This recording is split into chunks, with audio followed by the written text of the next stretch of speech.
I see a little live sign up there. There we go. Yes, of course. We're live from Houston, Texas. Welcome, everyone, to today's episode of What Makes You Tick. I'm really excited that you're here. Before we dive in, just a few quick housekeeping notes to make us all have a great experience. This is an interactive live session. You're encouraged to participate, ask questions, and connect with me and my guest. Today, to ask a question, just drop it in the chat. We'll bring key insight into the conversation. We'll use LinkedIn DM and comment section for the event posting for any behind the scenes coordination. So feel free to message if you have any technical issues or any questions. If you get disconnected, which can happen with LinkedIn, just rejoin. No big deal. We know many of you are listening while communicating, while commuting or working. So we encourage you to engage however you can. Even quiet listeners are an important part of our community. Thanks again for being here. Now let's get started. My guest today is a gentleman I've worked with for this year. Hang on a second. Something's not working right. Hold on. Got it. Now we're set.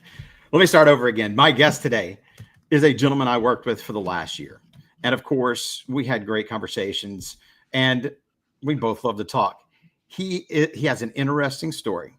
If you saw the promo, no, he's not the famous movie director, yet he is a proud husband to his amazing wife, Tiffany, of 29 years, a father to 3 incredibly talented kids, which I can relate to.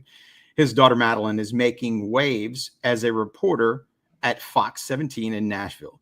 Son Blake proudly serves the U.S. Coast Guard, protecting our nation. Blake, thank you for your service, sir. And his youngest, Brett, starting his senior year of high school, dreams of playing NCAA lacrosse next year. He is a co-owner of a family real estate and property management firm, Matty Lowe Properties. Plug. Get the plug. He is a teacher with me at Klein Oak. We both teach biology. He coaches football for Klein Oak at the highest level, which in Texas is 6A high school football. I can relate, did that for many years also. Prior to teaching, he founded a couple of startup companies, served as a hospital care regional manager for a large medical company and surgical device company, and as a marketing director for a large national physical therapy company. Today, we'll discuss the insights on education, family, and the journey of life and what makes you tick. So join me to welcome the entertaining, the engaging, the impactful Christopher Nolan. Chris, thank you so much for being here. What's up, Bryan? Thanks for having me on, man. I can't say enough about how I appreciate the opportunity to come join you on your podcast and tell a little bit about our story and talk about what makes me tick and what we've talked about, what makes others tick as well. Yeah, no, absolutely. I'm super excited to have you on. And the first question, because when I first met you, who goes from all this stuff into education? So just give us a quick overview of why did you retire and then go into education? Yeah, it's a little bit backwards for most. I've seen a lot of people that started out in education and they're anxious to dive out of there and go find themselves in the regular world. But for me, it was kind of backwards. I guess I got to a point where I literally, we talk about what makes an individual tick. I always look at things that motivate people. What motivates you to get up in the morning? What motivates you to go out and work hard each day?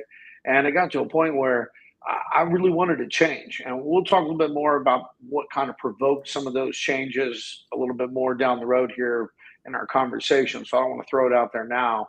But yeah, those changes were instrumental for me. And so for me personally, you can get to a point in life, Bryan, where chasing the almighty dollar or maybe the next materialistic thing is no longer the most important thing for you. Right. and you got to go do something that means more. Maybe it's more of an altruistic, view of life now, perhaps, but whatever it is, that's where I found myself leaving the medical field and wanting to go do my own startup company. That was a big leap of faith, going in a completely different direction from medical and surgical healthcare, into a technology arena, and then did that for a couple of years, and then decided to go and do some other startup companies as well.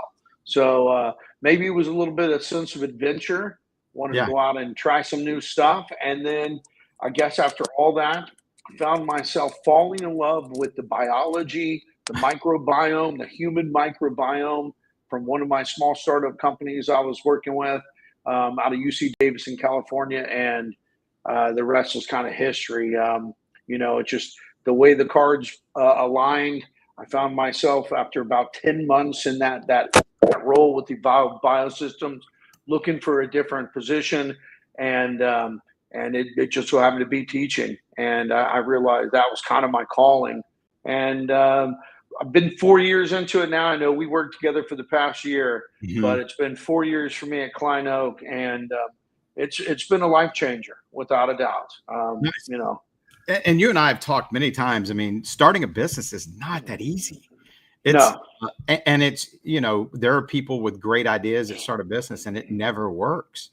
How did you make it work? yeah, I like to say I'm 2 for 4 with small with businesses. So it is important. It's always about the people. I mean, I can't say enough about any business that's going to be successful has to be in a niche or in a marketplace where there's a demand and need, and you've got to surround yourself with the right people. For me personally, the startup technology company was a big venture going out in a different direction. But that one, I think we were probably about 14 years ahead of schedule, and the FAA is still trying to catch up to where we were going with the old drone company at the time. So just way ahead of the curve on that one. Yeah. Yeah. Yeah, no. So, And okay, so we're our this what makes you tick is talking about trust and clarity. And we've talked about trust and clarity and how impactful. I mean, we have kids, we're in front of kids. You have to be real with these kids. You have to these days because everything they see, a lot of things they see is fake. And understanding trust and how important it is to trust. I know we've talked too. When you're in front of a kid, you have to give them trust. You have to give them the opportunity to fail. You have to give them the opportunity to succeed. And trust is absolutely huge. Building a business is the same. So if we break down the trust in when we have trust in a conversation or we come across very authentic, how impactful has that been for what you're doing in the business, for the education, particularly, and for your kids? yeah. It's such a strange concept to draw the correlation between what I did for 22 years in medical and surgical sales, not just as a region manager, but as a local sales rep, calling on my customers and my clients and building trust with them to grow a business, a book of business. And then now I've taken that same strategy and a lot of those same ideologies about how I build trust with individuals. And now I do it with 115 kids every single year, or really more if you count my football kids as well, about almost Yeah. 200 kids. Yeah. So, and then how do you do that with kids? It's difficult. I mean, you know it, I know it. You would think that building the trust of a 14 or 15-year-old would be easy, but it's not. They're very non-trusting. They're skeptical of what adults Uh-huh. tell them. They look at you like another parent figure, which you are in an indirect way, but yet at the same time, you've got to listen, do all of those things that we know how to do as good salespeople or good business leaders. You apply it when in the classroom, and you get the same results, or at least I do. I feel like it's not that difficult to establish trust and build trust when you do exactly what you said.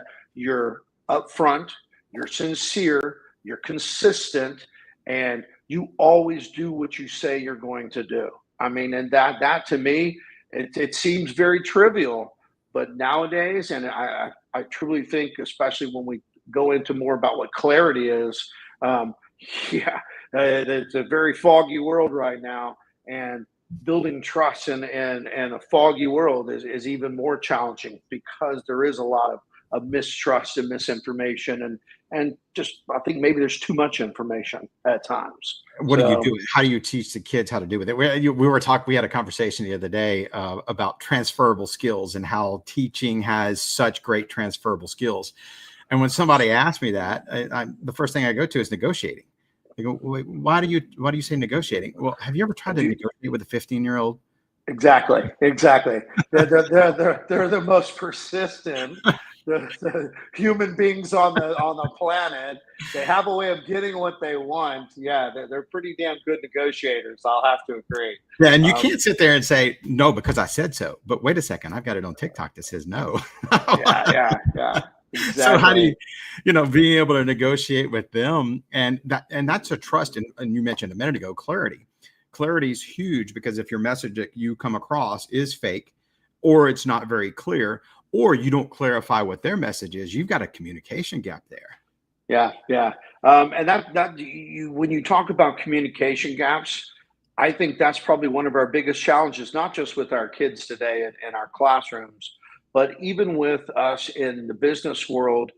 We are bombarded with so much in way of communication, whether it's an abundance of emails that are coming in on an automatic basis from somebody you bought something from or something, but it's just continuous. So we're constantly bombarded. So my question a lot of times is, how do you filter through it to have genuine communications with your Yeah. kids, with your clients, with your kids? It doesn't really matter, and that is going to build trust and add to the clarity piece as well. Because when they trust you, when you have that level of trust that exists, it's much easier to express your thoughts and to reach a point where everybody has a clear understanding, no matter what it is. In the classroom, it's making sure the lesson's there, making sure they understand the fundamentals, what we're supposed to teach them. In the surgical field, it's making sure the nurses are ready, make sure the doctors understand how the equipment works, and that you're there to help answer questions. So it was all the same. Yeah. Guys, and as far as I mean, when you're talking about kids or any of that, I'm sure that you, as well as I do, have a humorous story where there was a clarity or a misunderstanding.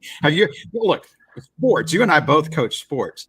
How many times have you said something and a kid goes out and does it, and either does it literally or missed a couple of words and goes out there and screws something up? Oh man.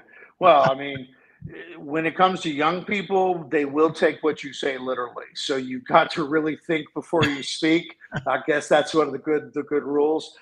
Good thing as a coach, though, we get a little more leeway because occasionally we can say we can say dumbass things, and then it comes back and you realize yeah, that was probably not the best thing to say to the young person, but you're in a secure setting because these are your players. So but in the classroom, it's different, though. I mean, you got to watch yourself on stuff. I mean, you want to get your message and your point across, but at the same time, you got to make sure again that you're clear, that you're not straying off in the deep end.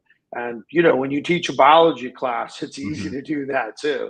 I mean, the subject matter alone lends itself to some sticky areas, no pun intended. So, and as well as I do, teaching biology and coaching. Yeah. I don't know what the heck I was thinking.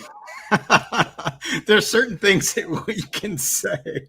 Hey, I can say being a CEO for a company was probably a little less challenging than teaching ninth grade biology and coaching ninth grade football. So, yeah, it's complete. Look, one of my topics I love to discuss is a book. For me, I always mention mindset. There's a couple of books that, and I don't remember names. I remember concepts.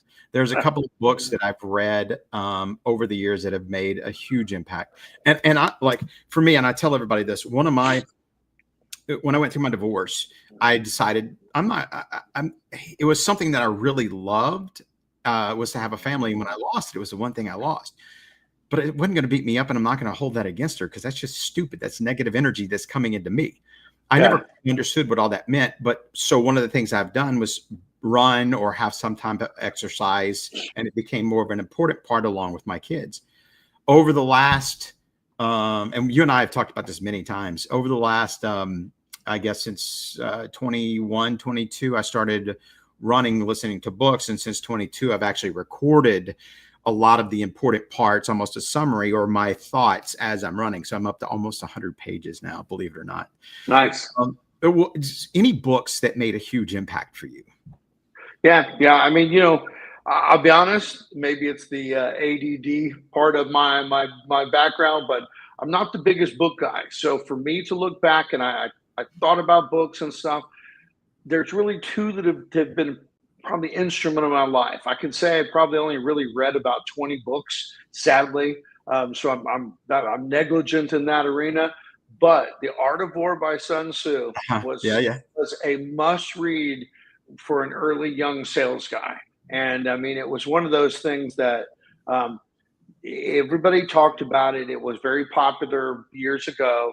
And at that time, we had tried to apply a lot of the methodology. How could you apply it to the business field? And so that was one that I found to be impactful. And to be honest with you, I think I got a lot of success from it. So there was a lot of tactics from The Art of War that I applied in a competitive sales environment, which you wouldn't think that you could, but there was a lot there. And then the one that probably maybe shifted my mindset, maybe from not driving more Maseratis and having fancier cars to maybe doing things that are a little more important for the world, was A Purpose-Driven Life by Rick Warren. And That's good. Yes. And I mean, that obviously has a biblical undertone to it, of course, written by a pastor. I am a good Catholic kid, so raised a Catholic, but that one probably profoundly changed my view on things. I think I realized I didn't need to buy another house with 2,000 more square feet, and it was less was more. And I really took that to heart, and I've tried to live that way for a while now, and it's been great. It's been a great thing for me personally.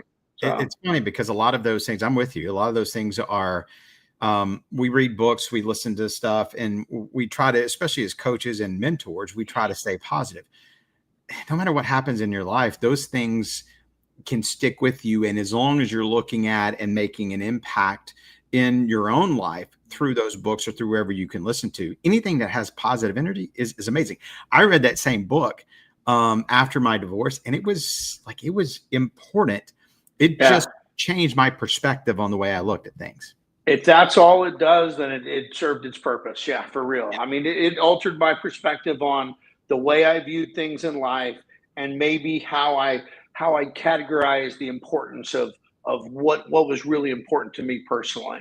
And so, it became more about family, less about travel. I mean, as much as I loved the fat paychecks and the previous life, there was something that I missed about not being around for my first two kids growing up and being around more for my third one. So, I can the same thing. I didn't have a job for a while, so I can completely relate. And going through it, my kids now look at me like, Dad, how did you do it? I don't know. I just did. Yeah. and you just do it. Yeah. You just do it. But all of that, Chris, and this is kind of the trust and the clarity and the where you gain traction. All of that is designed as part of our path. And now as we get older, we share those with our kids. Our kids, we talk all the time, kids in class, our own kids, people around us. You may tell them something or have a discussion with them, and you know it's going way over their head. And all of a sudden, 4 or 5 years later or a year later, they go, I remember the time you said this, and you don't remember because we're getting old. We might not remember. They'll remember and go, wow, that's impactful.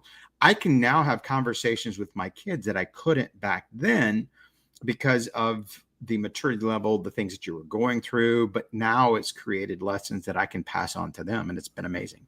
Yeah. Let me do a quick reboot. Sure.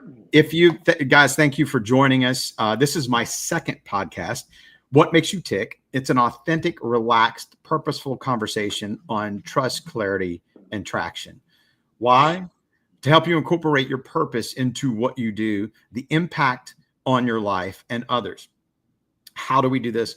It's about sharing business and purpose and personal stories on building culture of trust, creating a clearer impact message as a leader with insight on how you can build traction within your life. Again, my guest today is a guy that I've known for the last year, and he and I have developed a close relationship. Chris Nolan, again, not a director. It's Chris Nolan. He is a great background, but he's not a director. We've had a couple people that have chimed in. Jill, thank you, Jill. She asked, is going into education through substituting a good idea? What do you think? I mean, I have my own opinion. What do you think? Yeah, I can honestly say, I mean, for a short period of time, I served as a substitute while I started my Texas teacher certification program. And so for me, that was a path. And more so, I think I wanted just to actually get into a classroom and see if I even liked it. If I found myself, completely terrified by the situation and having a bunch of kids around me, then clearly was not going to be for me. I'd always been a football coach for youth sports and for basketball, for just about every sport, but it was different in the classroom setting for sure. But yeah, I would encourage people, if they want to know what it's like, go try it out as a sub, but just understand it's not the same experience. And I'm sure you can relate to that as well. It's different when they're your own kids from the beginning of the year, and you have set the tone and you have set the classroom management standards. It's your group. It's not like you're just filling in for somebody else and you're there for them to pick on you. So and yeah. Look, as well as I do, if you look back at most of the jobs or the people, the clients, whatever you've had, those people, or you've known them in some form or fashion, and that's how you got the job, or that's how you got the deal, or they made an introduction. That happens consistently. Substitution gives you a chance to go and meet people, be in that situation, like you said, of understanding what is it like. It's one of those things where, God, I could sit here and talk all day. It's like test driving a car. I mean, yeah, you don't want to buy it until you've had a chance to go test drive the car. Is it okay? I mean, I would love it if people would have other opportunities to go in and, hey, can I come serve in that role for like 2 or 3 days and see if I really like the job before I say yes to it, or before you sign me up and we sign a contract. So yeah, I think it'd be great if life worked out that way, but it doesn't always do that. So yeah, no, and it's funny because one of my driving forces, I'd love to be able to impact in education. I think it needs to be part of education, is connecting people, our kids, to their purpose, but then two, being able to utilize that as they get into high school. 9th grade would be perfect for me, and being able to go and see what it's like in a day in a life. One of the, when I first moved to Houston, I had this person, Marlene Skiba, tried to talk me into going into education. And I don't know if I've told you this story. We tried to go, she pounded me, go into education. We're out there riding. No, I'm just here to drive jet skis. I'm going to find something different. After not being able to find a job, she said, education. I went, okay. So she set me up an interview, went for the interview, sat down with the principal, the head of the PE, because it was a PE job at that time, or kinesiology, however they phrase it now. Right. And a football coaching job. So I sat down with the head football coach and the head of PE and the principal, who I'd met before, sat down, had a great conversation, but I'll never forget. He asked me how to describe the I formation. And I couldn't. I had never coached football, I knew football. I couldn't describe it. And there were a couple of other specifics that he asked me. And I couldn't do it. I didn't get the job. So I went, you know what? Let me go back to what I know. I need money. So I went and worked for one of the restaurants down in Kemah. I picked one. Papados, I think it was. And it was I remember it was a nice restaurant and I wanted to go into management. They said, no, you got to go through the typical rigmarole of the training. I worked in the kitchen the first day. I worked and I walked in. I walked out the next day. I'm out of here. I called them up. I didn't get the job, of course. Teaching is why I went there. Called up, said, hey, we had somebody quit. They hired me. What's funny, and this is, I think, where we mess up as adults in hiring people, is based on the personality. He and I became really good friends. I ended up coaching with him because he didn't have the confidence in me. But after a couple of weeks, I picked up on it like that. I just didn't know the terminology and I could learn quickly. I had the familiarity. I had the personality with the kids. The match was there. We ended up coaching at the end of the year. He ended up asking me to coach golf. Those are things that I think we miss out. And where when people get to know your authentic self and your truthful self, and you're honestly who you are, then you find out where you fit in. I don't know that we do that enough.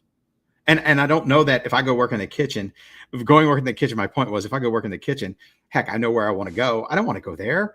I'm not going to waste my time going to find that. It doesn't match my purpose. Yeah. It's just not something you want to waste the time doing if it's not the direction you're going. So yeah.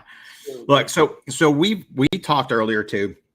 And one of the things, that type of advice I always try to give younger generation. I think a lot of them, I had a conversation with somebody today, as a matter of fact, about Chat GPT and some of the AI and how they're pushing it. And they didn't understand why it's such a big deal of people pushing it and why educators are like, no. For me, some of it helps me in my writing. It helps me to understand if I need to look up stuff. That's great. The way the kids are using it is that they are purposely going through and they're doing their homework. They're doing their projects with it. And they're not really reading it. They're just printing it out as is. Right. Then they'll share it with other people and they'll do the same thing. We've noticed, I don't know, did you notice this year a lot more plagiarism and copying and stuff going on? Yeah. I mean, it's a reality. I can tell you that we're going to continue to see more misuse of AI. But yet at the same time, I think that the more I understand it, you can also use AI to detect AI. So, I mean, we're going to be using AI as teachers to go out and combat the AI that our kids are sending to us. So, Yeah. I mean, it's here to stay. You and I've had this conversation already about a little bit about the future and where AI is going and how's that going to impact business and education in general. It's miraculous what it can do. I mean, when I literally propose a simple question and what I get back and the amount of detail that Chat GPT or Chat Smith or whichever platform you're using one day they have a chat Bryan. There'll be a Chat Nolan for sure. And so, but it's amazing what you get back. And so, do you still have to be a guide for it? Yes. Do you still have to be there to oversee it? Yes. Is it going to make life simpler and probably change the future for a lot of jobs and a lot of companies? There's no way that it won't. I mean, you think about somebody that is looking over a legal document today.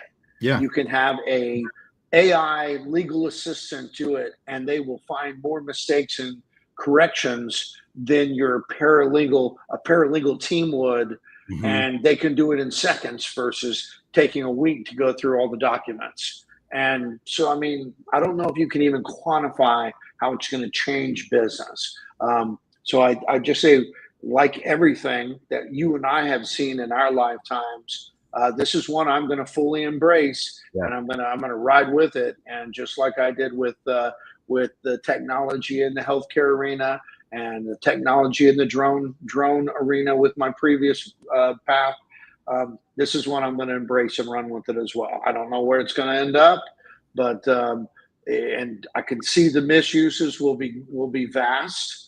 But the benefits hopefully will far outweigh what we can gain from it. So, but it's here to stay, my friend. You know that, I know that. So, And look, I'm going to do a quick reset. I want to come back to that. So keep that in Sure. mind, because so I know we've got people out there. Look, I want to thank you all for listening to my second podcast, What Makes You Tick.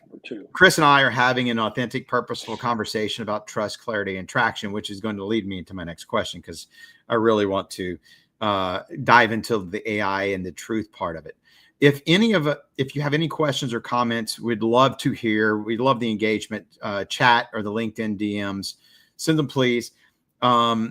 Chris, we've talked about AI. We've talked about different things that make an impact in people's lives. As far as kids, like for me, talking to my kids is impactful. This was coming back, being out for 7 years and then coming back in education. It was a completely different conversation with the kids, but that was me that changed. It wasn't necessarily the kids. What advice, what would you tell the younger generation, how the importance of clarity, trust, and traction is in their life? Yeah.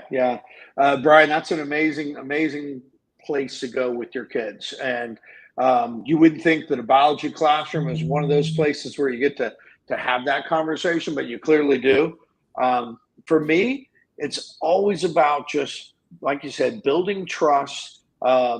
Is a way to not just to engage with others, but to make sure that the engagement is true. That it's not some fabricated. I'm just going through the motions. That there's actually genuine communication. There is a conversation that takes place where there's dialogue going back and forth. If that doesn't take place with my kids, then I don't feel like I'm getting them where they need to be. And when it comes to trust and clarity, man, I just don't want to. Well, maybe it's just me personally, but I don't want to powder coat things for kids. I want to tell them with great clarity why it's important that they know things. I feel like there's a lot of confusion in the world, especially when it comes to biology. I don't want to go into deep water there, but you know where we can go with it. Yes. So I just like to make sure that I'm pretty clear with kids, even with things like simple concepts that you and I teach them about biomolecules, the things that we need, that we put in our bodies. How does that impact our football players and our baseball players? How do we make them be better athletes? Well, you've got to have a little trust that what you put in your body is going to make a difference in how you perform on the field. Apply that same thing to these kids later in life. The amount of level of work you put in today on a project will clearly define how well you're going to do on projects later in life in your career. And I can always, I know I shouldn't do it, but sometimes I always joke around and say, I can tell which of you will be the boss and which of you will be the employee sometimes. But as a teacher, we see it. You can see the personalities come through. You see the work ethics in certain kids versus others, and you can see how that's going to translate later in life for these kids. And some will be more successful than others, and we all know that that's just the way life is. But it's great to be a part of it, I'll tell you that. So there's and look, it's not easy, but being able to, I think for us, and here's the one thing that I got out of this year, especially for you and I, is we have a different connection to these kids because we've been out in the real world and we know what's out there. And the thing that bothers me the most is, what am I doing this for? They don't you know what I mean? Like, dude, why I gotta do this, man? I'm gonna add another level to that. The kids that I obviously get to know me well because of my personality, they know my background. I always will use this. I can't say the kid's name, but I'll call him Joseph. I'll give him his real name, Joseph, but I won't go any further than that. The kid looked me up on LinkedIn. He did the full profile. The guy's like, hey, you were a CEO. Hey, you did run a medical sales company. Hey, you did all these things. Why the hell did you become a teacher? Got a smart K-level kid asking me that question. I'm just like, man, so yeah, they will challenge you too at times, but it's all good. So Which is like, it's important to be, and I think that was my biggest thing this year was the connection with the kids, is to be authentic with them and to be me, because I don't know. And I tell people this every day. You might be the only positive energy that kid sees in the day. oh, it's And the it, truth. and it goes the same way across any of you. And Absolutely I true. both did business development. You know as well as I do. I might walk into somebody, and just because they're that nurse or that owner or whoever I'm speaking with, that founder, No, they might be angry. Just because you walk in at that time doesn't mean they're angry with you. no, no, no. That's why the relationships matter. I mean, that's Yeah. why, as much as I love to say the digital world is great, and the ability to reach out and figure out who your key contact is that's super easy nowadays because technology gives that to you. Forging the relationship with somebody, being able to have that dialogue again, like we're talking about, to Yeah. communicate with them, building that trust and clarity with a with a client or with a customer is critical. And I mean, I still feel like, unfortunately, that's one of the skill sets that the younger generation is not as good at. Hmm. And it's still essential for business going forward, because you and I both know that we don't always buy and purchase based on price or features and benefits. We Right. buy based on trust, and we trust that client or that customer or vendor will be there for me when I need them to. Yeah. And I mean, I can't say enough about that for people. So I don't care who they are, what business they're in. It's what's going to make or break you as an organization. So And you yeah, have to trust somebody something to get their job done, because what it in the end tells you is, if they don't get it done, it doesn't mean that they won't get it done next time, but you have to be able to trust them to find out who they really are. If you don't give them the opportunity to trust, like a vendor, let's say I'm trying to have something delivered and they don't get it done the first time. Okay, perfect. I'll give you a second chance. That's forgiveness. That's the clarity of the message. Let me clarify what I need to do. I'm going to trust you again. They get it done. Great. You do have some doubts that maybe it won't continue, but once it continues, that trust builds, and that's how you deliver what you're going to do. And if you don't, if something doesn't happen, then you have to stand up as a person and go, man, to your client, go, look, my bad, I dropped the ball. Regardless yeah. of what everybody else did, it's you Uh, that dropped the ball. So you have to be able to fix that, and you have to admit, saying, yeah, I did that. We have to do that as teachers. We have to do that as parents. That's the trust and the clarity part. it's part of life, I guess, in general. I mean, there's no doubt about it. But throwing yourself on the sword or groveling for and begging for forgiveness comes with the territory on occasion, for sure. I think it always determines how you go about it. There are genuine ways to ask for forgiveness when you fall short of expectations, and then there are those that are less genuine. I always said, if you're taking advantage of a bad situation and coming back to your clients and trying to strong arm them into purchasing more or leaning more towards your direction Yeah. because they're in duress, those are ways to lose trust. And I've been on both sides of the fence, where I've been told by senior management, you know, to go out and take advantage of the largest national back order on IV fluids, in the history of the world.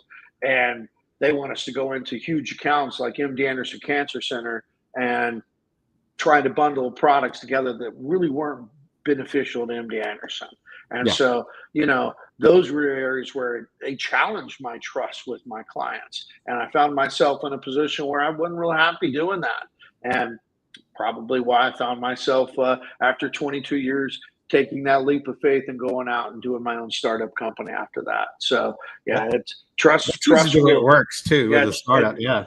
it'll steer you, and it can shape you, and it can change your view on a lot of things when trust is not there as well.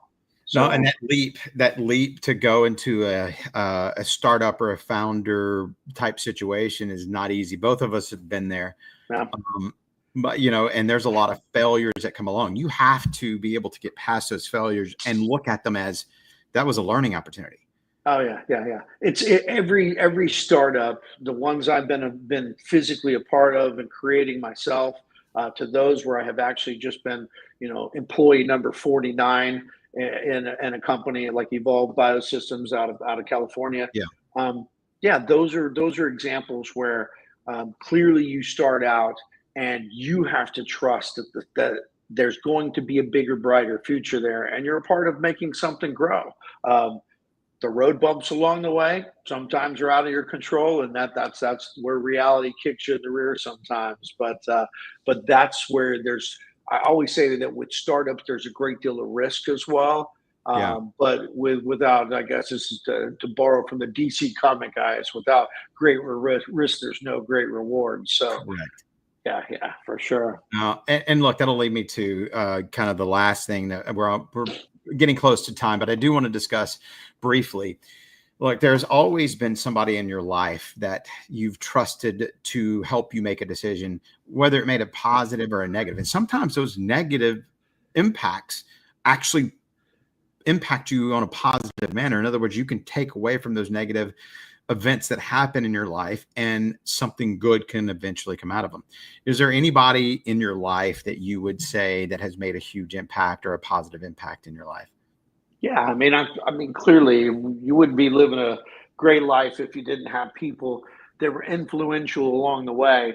There's been nobody that's probably in my lifetime, Brian, that's had a bigger impact on me than my father. I mean, from a business development guy, um, he was the senior vice president for Sedco Forex for the Northern Hemisphere. I mean, Mhm. that's pretty big territory for somebody to be responsible for.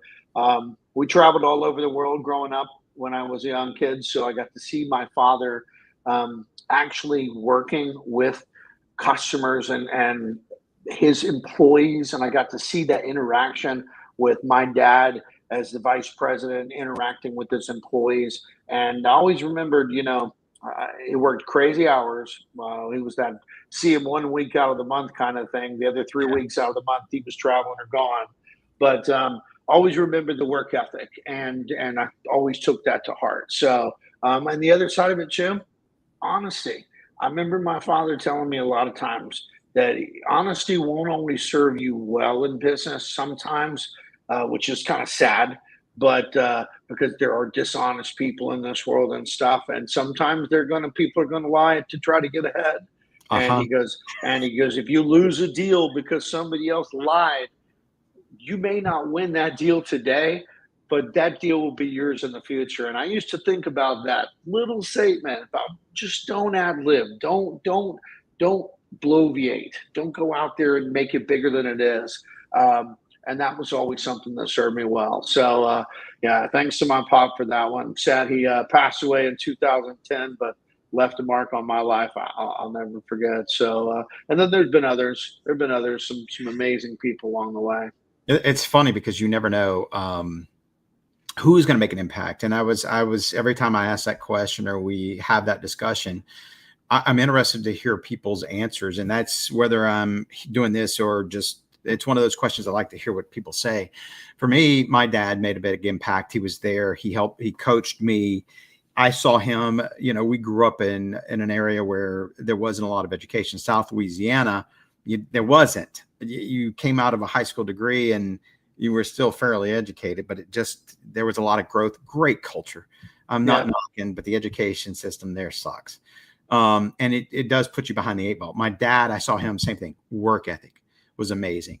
He had to go through and earn his way up, and he ended up providing for his family no matter what he did. And he was the same thing. He ended up working at a plant, shift work.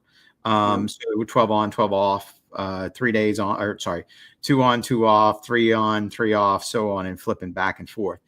And there were days where I didn't see him because he would be gone before I'd get up, and then he'd be in bed early when I got home. But there were a lot of times that he had time to coach me. But my grandfather also, I don't know that we've talked. My grandfather he grew up very, very poor, South Louisiana. Okay. And Baton Rouge, and he basically, what at that time in the 30s, 40s was the hood, and he ended up becoming a cop because of it. He was a police officer, so he served. And I remember, it's funny, I remember when I fell and broke my collarbone, he picked me up in the police car, and that's how I went to the hospital in the police car. got the speedy escort to the police. Yeah, I'm like, oh, I'm hurting. No, it was fantastic. But I remember, like, he ended up buying house after house, and they would take me on trips because they got into a motorhome club. And he had these fantastic motorhomes, and we would go in these motorhomes. And he had the one, like, if you remember, when they first came out, where the side unit would come out, and you had the big expandables. Yeah.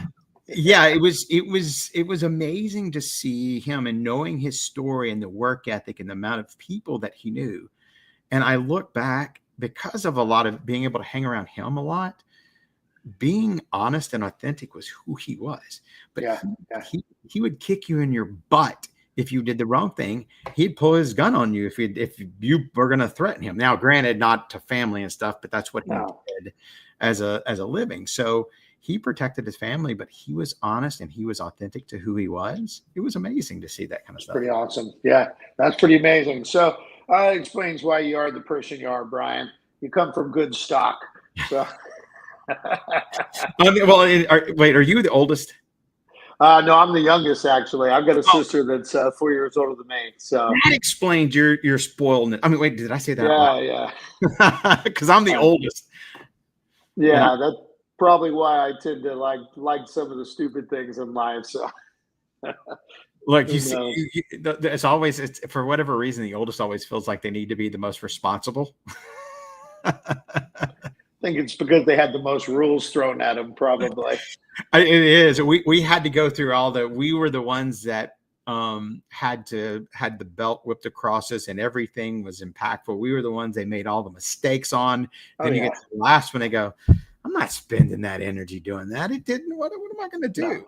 No. Child number 3, we can honestly say, I think our ultimate downfall, child number 3, he just turned 17 not too long ago, right before December, and he's my only kid that has never had a job yet, a true job. Now, granted, he plays a lot of lacrosse, and he's always working and doing something. But I mean, literally, go get a job at Smoothie King, do something. I mean, go cook some fries somewhere. Just earn a paycheck, just so you know that mom and dad aren't going to be there writing that check forever. So.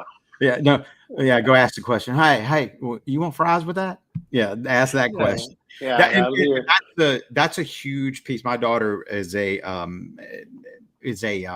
waitress right now at Gringo's here up in Conroe, and I always tell people, you go and do that, because you're going to earn money. It's easy money, but you get to learn how to talk to people. Yeah, learn how to communicate with people. Yeah, I'm trying to get him to go do the same thing. I even told him, I said, look. He goes, well, I can't serve drinks. I'm only 17. I said, dude, you can be a bar back. You can go clean tables. Go help out the waitresses. Just go get in that environment, just like you said, in a restaurant environment, and learn how to communicate with people.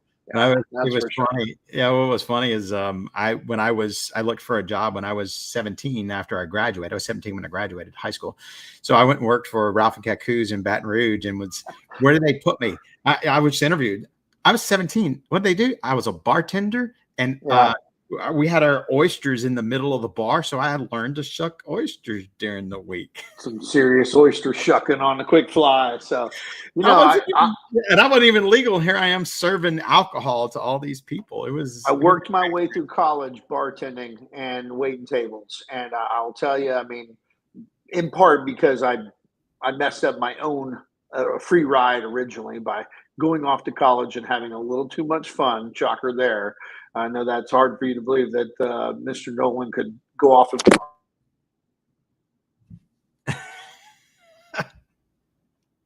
I lost you. You're disconnected. All right. See if you can reconnect for whatever. There you go. Got it. So right about the time I was telling you about the reason I didn't do well in college. So no. Well, the other thing is, and we're almost to we're past. I told you to go past. So the funny thing is, we're talking about older and younger. The one thing that older kids do for their younger kids is they get them in trouble. Or they give them their first drink or their first like, hey, come check this out. Try Yeah. this. Yeah. Yeah. Or, hey, That, and I do think that they make the younger ones a little more resilient and tougher yes, as well. I mean, from sports, if I'm going to pick a child to play on my football team, I want the one that's got the older brother who's beating him down all the time. yes. He can take a hit. My sister, my youngest sister, we hid her under a bed at one Yeah. point because she was the younger one, and everybody else was either my age or the older sister. So, look, Chris, thank you so much. I want to invite the audience to make sure we connect after this. It's What Makes You Tick. There'll be a newsletter that comes out that you can subscribe to. It's called Bryan's Tick Pulse newsletter. Chris, if you will, share your LinkedIn. Do you mind sharing your LinkedIn with the audience? Yeah, I'll do that for sure. Okay, beautiful. Please share any of these links, anything that we can do to impact. Chris, if you'll share it with anybody. Look, man, it was great. Thank you for being the second guest on my What Makes You Tick. I want to say that. What makes you tick? The old school. Yeah. Absolutely good. Yeah. Look, let's go out there. Let's make an impact in the lives of our community through trust, clarity, and traction. My saying is always, let's be transitional over transactional. You can find me on LinkedIn. Please reach out to me. Let's connect. Stay connected for the future episodes and deeper conversations. Chris, my friend, it's been amazing. Find my friend, connect with him next week. Join me next week. We'll have JJ Holly, the former CEO of the Woodlands Chamber, on. We'll talk the same thing, about truth, clarity, and traction, or what makes you tick. Guys, go off and have a fantastic week. Thank you, Chris. See ya. All right. Later, Bryan. Take care, man. Thanks.